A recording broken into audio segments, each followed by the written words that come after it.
בוקר טוב, אנחנו היום נלמד בדינו של מי שהכניס אוכלים ומשקים לתוך הפה שלו ולא בירך לפני שהכניס את אותם האוכלים לתוך הפה.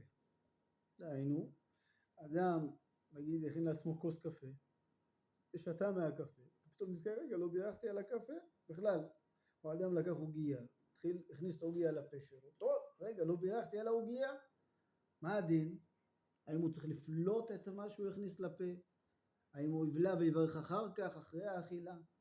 האם הוא יזיז את זה הצידה לפה ויברך? אז פה יש לחלק בין אוכלים לבין משקים. במשקים, אם שכח והכניס אותם לתוך הפה שלו בלא ברכה, משקים, אז הוא בולע אותם ולא מברך עליהם כבראשונה. כיוון שמשקים אם הוא יפלוט אותם, הם ימאסו. אז הוא לא צריך לפלוט אותם בכלל. הוא יכול להמשיך ולאוכלם גם לשתותם בלא ברכה. והנה כן אפילו אם אינו דחוק לשתות את המשקה, אפילו אם זה משקה שהוא לא חייב לשתות, נגיד אדם לפה שלו משקה שהוא טעים לו מאוד, הוא הזמין כוסית של מחיה, ואם הוא יפלוט את הכוסית על הרצפה וירק אותה, הוא יפסיד הרבה, אפילו אם זה לא יפסיד הרבה, הוא יזמין כוס קולה, וטעם מעט, יש לו הרבה קולה, עדיין יכול לבלוע את זה בלא ברכה.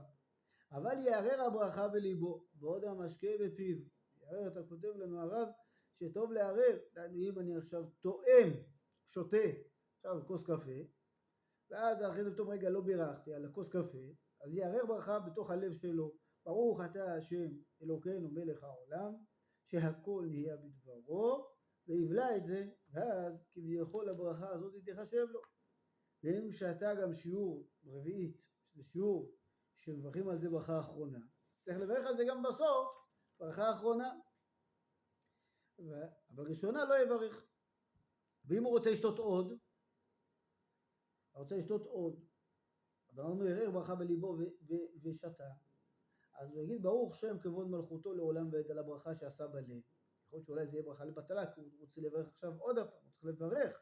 הוא צריך לברך על מה שהוא ממשיך לשתות, הוא חייב לברך, הוא לא יכול להפסיק עם זה. והוא ממשיך לברך על מה שהוא רוצה לשתות. יברך על מה שהוא רוצה לשתות. ממשיך, יברך, ברוך אתה השם אלוקינו מלך העולם שהכל נהיה בדברו, וימשיך לשתות. זה לגבי משקים. לגבי אוכלים, יש לחלק בין שני סוגי אוכלים. יש לחלק בין אוכל, אם הוא הכניס אוכל לפיו בלא ברכה. יש לחלק בין אוכל אם הוא יפלוט אותו החוצה, הוא ימאס, לבין אוכל אם הוא יפלוט אותו החוצה, הוא לא ימאס. נגיד למשל אם הוא הכניס סוכריה לתוך הפה, או לקח ביס מהתפוח, אפשר להוציא חתיכת הביס מהתפוח. אם הוא יפלוט את אותה חתיכה, היא לא תימאס, יפציא אותה מהפה, יברך על מה שצריך לברך, סוכריה שהכל נהיה בדברו, ויקח ויכנס אותה לפה פעם שנייה. אבל אם הוא דבר שימאס עם פלטנו, נגיד למשל, הוא לקח ביס מאלף הפרגית שלו, שבאלף הפרגית, בתוך הביס יש גם טחינה, גם עמבה, קצת חומוס, יש בזה גם קצת מסלט, גם הפרגית מעט, יש הכל בתוך הפה, והוא יפלוט את זה, זה דבר שהוא מאוס מאוד, דבר שהוא מאוס ביותר, אי אפשר לפלוט את זה, אי אפשר להוציא את זה החוצה, אז הדין בדבר הזה, שהוא יזיז את זה הצידה של הפה, איזה הצידה? וברך ברוך אתה השם אלוקינו מלך העולם, המוציא לחם מן הארץ, ויבלע את אותו הדבר הזה. וכתחילה טוב ונכון, בכל ברכה שאדם מברך, להסיר מהפה שיריים של אוכלים, שיריים של רוק, שיריים של משקים, שהפה יהיה נקי, ימלא פי תהילתך, שהפי כולו יתמלא רק בתהילה לקדוש ברוך הוא, ולא יבוא בתוך הפה אוכלים ומשקים חס ושלום, גם צריך לו.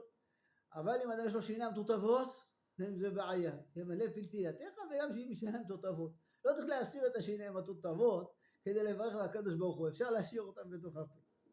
עוד הלכה, מי שאכל בשר ובתוך 6 שעות טעה וברך על הגלידה חלבית, אסור לאכול בשר חלב בתוך 6 שעות, יטעה מהגלידה, טעימה מעט וזהו, לא ימשיך לאכול אותה. למה? כי ברכה לבטלה איסור דאורייתא, טעימה מהגלידה לאחר בשר זה איסור דרבנן, כתוב לא תבשל גדי וחלב עמו, הבישול עצמו נאסר, האכילה של חלב לאחר בשר זה כל זה איכשהו גדר כדי שלא נבוא לאכול בשר שבושל בחלב, לכן יטעם מעט שלא עבור איסור ברכה לבטלה, ככה כותב הרב עובדיה, ויטעם מעט מהגלידה וימשיך, וישאיר את הגלידה אחרי זה במקפיא לאחר מכן.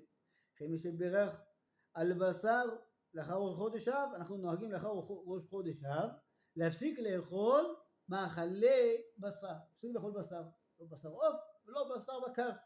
הוא טעה בטעות, הלך והזמין לאפה עם פרגית, והזמין פרגית, וברך ברוך אתה השם אלוקינו מלך העולם שהכל נהיה בדברו על הפרגית. עכשיו אחרי ראש חודש אב אני לא יכול לאכול בשר, יטעם מעט שלא יהיה ברכה לבטלה, ייקח את הלאפה, ישים אותה במקרר, ישמור אותה לשבת, בשבת מותר לברך לאכול בשר, או שייתן את זה לחולה או קטן שמותר להאכילו בשר, כי לא אסור לאכול מאחרי ראש חודש אב, שזה איסור דרבנן, שחכמים אסרו את זה, או מנהג, יותר מנהג שקיבלנו על עצמנו גם, או בתענית ציבור. תענית ציבור, אדם בטעות בתענית ציבור, בי"ז בתמוז, תשעה באב, 10 בטבת, צום גדליה, תענית אסתר, ואחרי זה מאכל, יטעם מעט שלא יעבור איסור ברכה לבטלה, כיוון שכל הדברים האלו, כל הצומות הם איסור דרבנן לאכול. ברכה לבטלה, לפי שיטת הרמב"ם, זה איסור דאורייתא, לכן יכול לטעום מעט, כדי לא לעבור על איסור דאורייתא של איסור ברכה לבטלה. זה הדין. ודאי מה שדיברנו זה רק אם אדם ברך על מאכל, או על מאכל שהוא מאכל, ברך על מאכל שהוא כשר, שהוא טוב, רק יש איזה איסור שמונע ממנו לאכול את המאכל. אבל ודאי אם אדם בטעות לקח בשר, הוא ברך על איזה מאכל, או כדומה, שהוא מאכל שהוא לא יודע מה הכשרות שלו, שלא יודע מאיפה הגיע, ספק נבלות וטרפות, ספק דאורייתא, ודאי שעל המאכל הזה הוא לא יטעם ממנו, ודאי אפילו אם ברך עליו ברכה, יזרוק את המאכל הזה לפח, לא יטעם ממנו. דבר שיש חשש שיש בו איסורים, אסור לטעום ממנו בשום פנים ואופן, זה ודאי. אפילו אם ברך עליו ברכה, שהאיסור האכילה מזה ספק דאורייתא, זה בעיה מאוד חמורה לטעום באותו המאכל, שאתה לא יודע מה מקור הכשרות שלו. טוב, עד לכאן רבותיי, יום טוב ובשורות טובות.